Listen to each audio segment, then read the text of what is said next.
At our engagement party, she announced, "I'm keeping my last name, and our kids will have MY family name only." I said, "That's your choice." Then I quietly canceled the party rental for the next day, ended the engagement, and left her standing there with 90 confused guests. Her mother's furious call that night revealed. Original post. I, 32 male, proposed to my girlfriend after 3 years together. We talked about marriage plenty of times, discussed kids, finances, where we wanted to live, all the big stuff. Or so I thought. Quick context about my family name.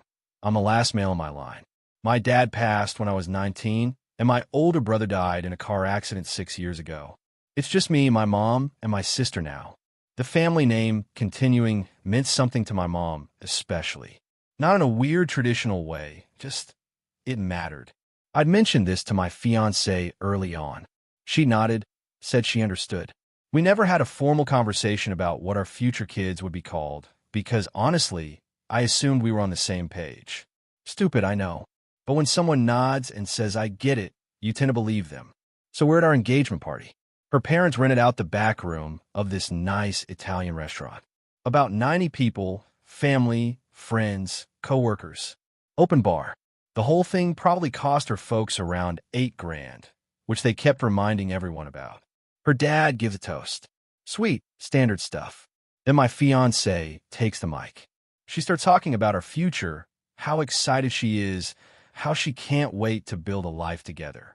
Then she goes, "And I just want to announce something that's really important to me. I've decided I'm keeping my last name after we get married." Okay, fine. Modern choice. I can respect that. But she wasn't done. "And when we have children, they'll have my family name. Only mine. It's important to me that my family's legacy continues, and I've thought about this a lot." The room went dead quiet. I watched my mom's face crumble. My sister grabbed her hand under the table.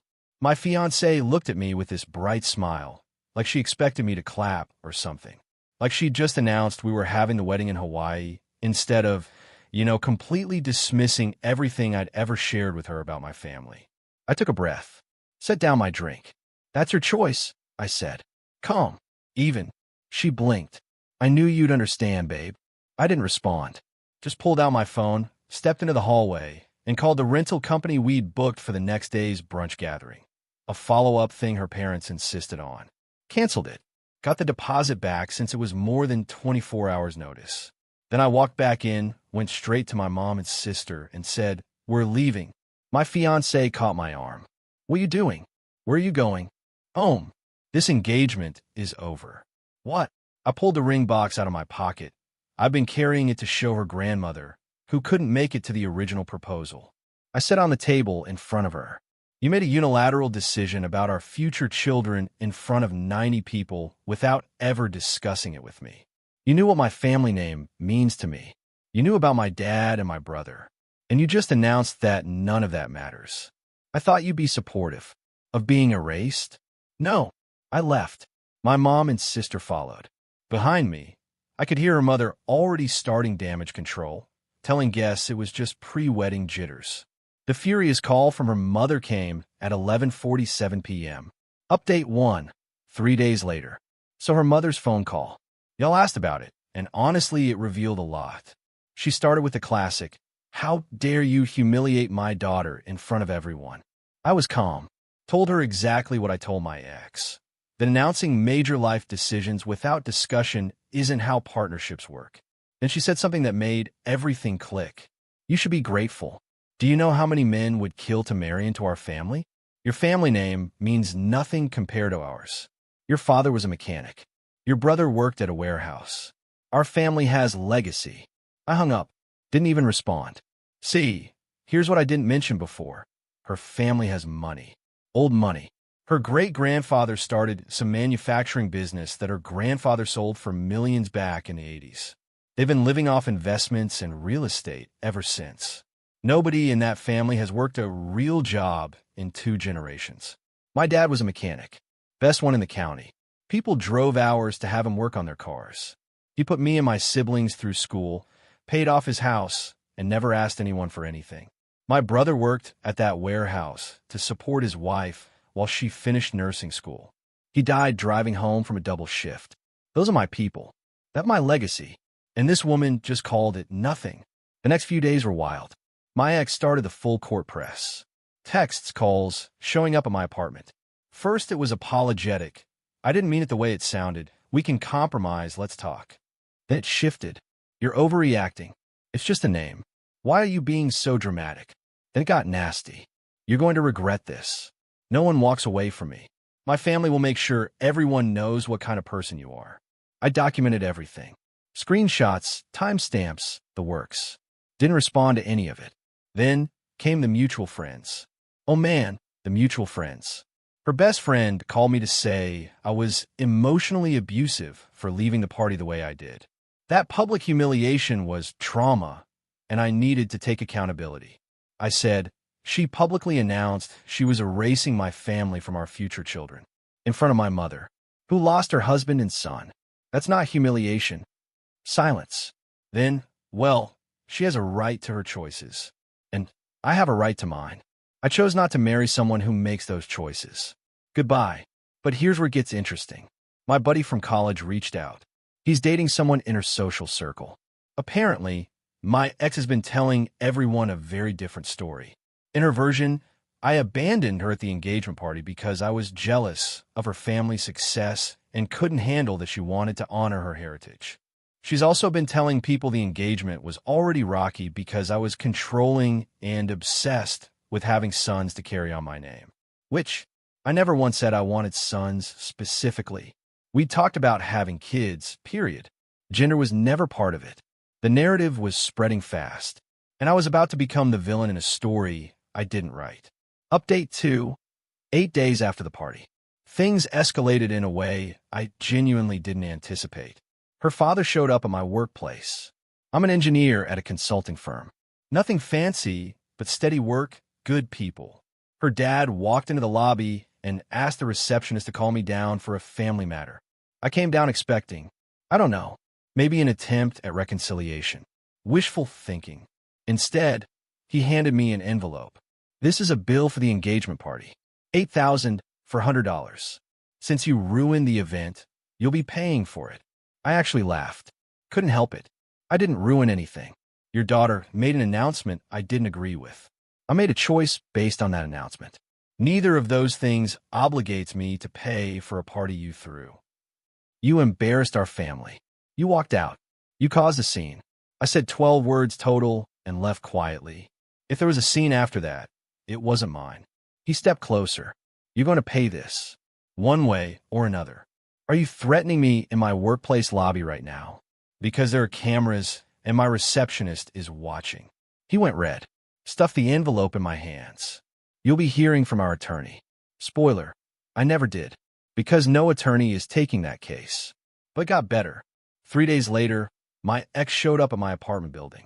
Not alone, with her mother, her aunt, and her grandmother. 4 generations of entitlement standing in my parking lot. Her grandmother, who I'd actually liked, sweet old lady, always asked about my mom, was the one who spoke first. Young man, I've come to talk some sense into you. This family has given you an opportunity most men would dream of. My granddaughter is beautiful, educated, and comes from good stock. Your stubbornness is throwing away everything. Good stock, like we were talking about horses. Ma'am, with respect, I loved your granddaughter, but I won't marry someone who publicly announced that my family, my dead father's family, my dead brother's family, doesn't matter enough to include in our children's names.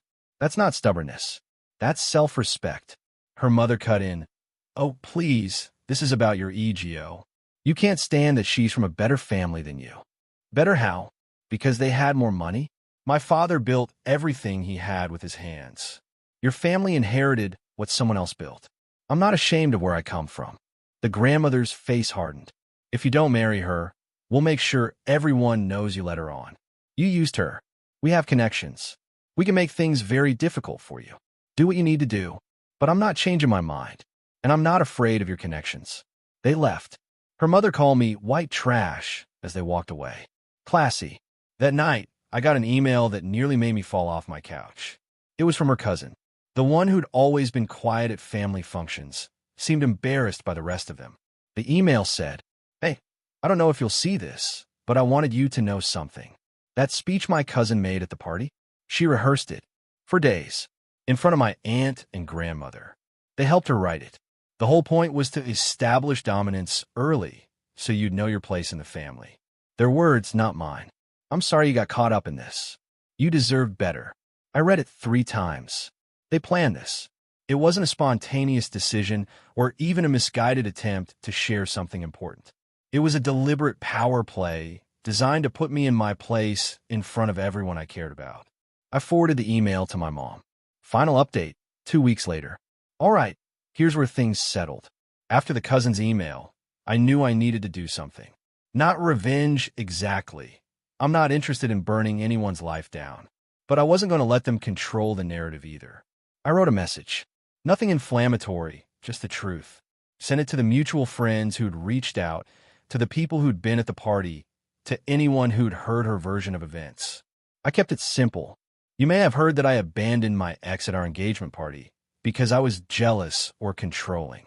Here's what actually happened. She announced, without any prior discussion, that our future children would only have her family's name.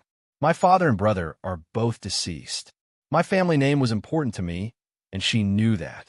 When I expressed that I couldn't marry someone who'd make that decision unilaterally and publicly, I was told by her mother that my family's legacy means nothing. I wish her well, but I won't be portrayed as the villain for having boundaries. Short, factual, no drama. The response was interesting. About half the people didn't respond at all. Expected. People don't like getting involved. But the other half? Turns out a lot of people have been uncomfortable with her family for years. The cousin wasn't the only one who'd noticed the entitlement. One of her coworkers messaged me privately. Honestly, we all knew something like this would happen eventually. She talks about managing you all the time. Like you're a project, not a person. Managing. That word stuck with me. Her family went quiet after about a week. No more visits, no more threats. I think the cousin's email getting forwarded around, I sent it to a few trusted people who'd asked what really happened, made them realize they weren't going to control this story the way they wanted. Then came the twist I genuinely didn't see coming. Her dad called me. Not angry this time. Almost subdued. I want you to know, he said, that we won't be pursuing any legal action. And I'm sorry for coming to your workplace like that. I waited. There had to be more.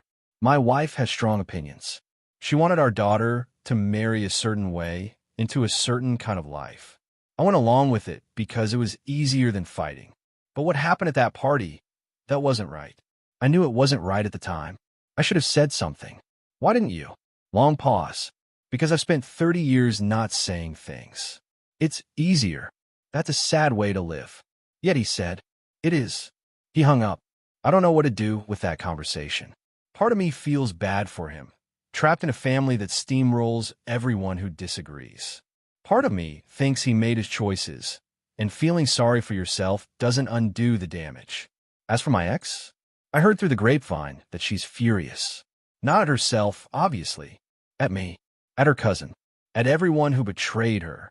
Apparently, she's convinced I orchestrated some kind of smear campaign against her. I didn't. I just told the truth. She's blocked on everything now. Her family too, except the cousin, who I actually chat with occasionally. She's the family's black sheep, apparently. Works as a teacher, lives in a small apartment, doesn't touch the family money. She gets it. My mom came over for dinner last weekend. We didn't talk about my ex much. Instead, she told me stories about my dad, ones I'd never heard before. How he proposed to her. How nervous he was when my brother was born. How proud he was when I got into engineering school.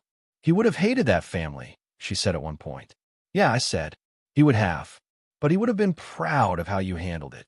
That hit harder than anything else in this whole mess. I'm not dating anyone. Not ready for that yet. But I'm okay. My apartment's quiet. My job is stable. And I don't have to spend holidays pretending to respect people who look down on everything I come from. Some people are asking if I regret it. Walking out like that. Making a decision in the moment that couldn't be undone. No, I don't. I spent 3 years with someone who was apparently managing me the whole time, who rehearsed a speech with her family designed to put me in my place, who knew what my name meant to me and decided it didn't matter. Walking out was the first time in that relationship I actually put myself first. I should have done it sooner. Thanks for reading, everyone. If there's one thing I've learned from this, it's this. Pay attention when someone shows you who they really are. And pay even closer attention when their family does. It'll save you a lot of time.